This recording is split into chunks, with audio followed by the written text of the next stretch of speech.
All right, my last opponent forfeited. That was gonna be my last match, but I thought I'd play one more, so I'm gonna play Tour 7, and I don't like playing Tour 7 without an empty slot. So that person not only forfeited, but they cost me something.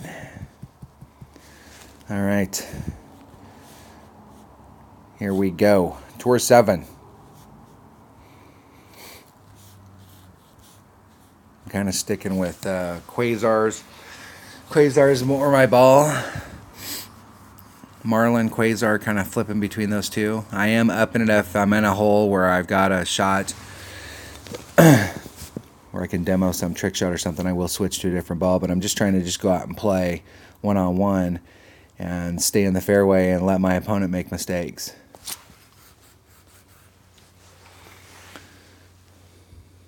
So the ideal shot in a tournament is to get out into here. So you're gonna try and get out into this area.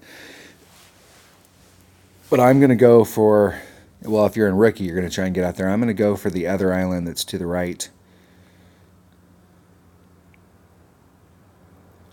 I'm not really interested in laying up out there, and it's very easy to overshoot that.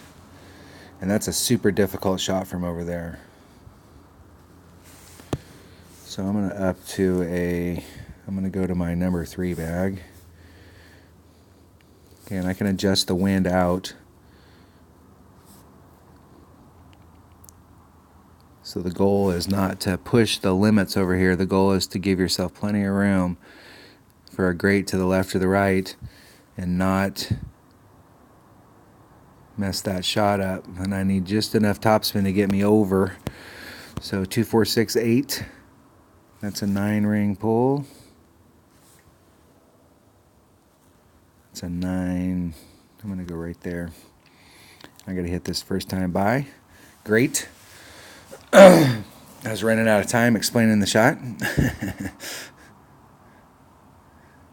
Ooh, just barely made it. That's why you always want to give yourself enough room. You know, why push the issue? Like maybe that spot was the perfect line. So you line it up and you're in the perfect spot. But if you hit it great to the right now, you're going to end up in the rough or you're going to end up in the sand. So, on drive shots, even if you're trying to pick a really tight target, you always want to give yourself enough room so that if you make a mistake like that, or if you get rushed and you have to hurry up a shot, you gave yourself enough room to be able to still be able to pull it off. Now, the cool thing about a big dog is it has tons of curl. So if I can get the distance right here so that it's not like shooting a million miles past the hole, and I put some curl on that sucker, it'll go right there. So it's 2-1 per ring, so that's 4-2, so we're a little shy of that. I'm going to do a ring and 3/4. That sounds about right. I'm going to put some curl on it. Hitting it perfect. And see if I can just bring it back around towards the hole. Just walk it real slow and see if I got the speed right.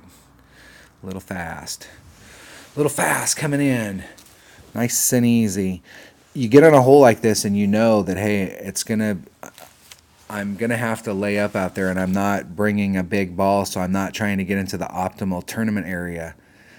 The deal is if you're in that, you need to make sure that your wood is a big club, something that can pick up that extra distance that you didn't try and get on your drive. So for me, that's bag number 3, because the only difference between bag number 3 and bag number 1 is in bag number 1 I have a Guardian, in bag number 3 I have a big dog.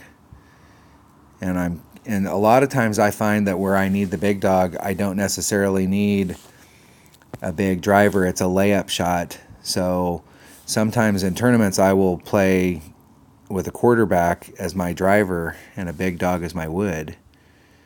And there's times where I'd like to have that bag, but I want to have at least one bag that's pure accurate clubs. So I've got the quarterback, sniper, backbone, hornet.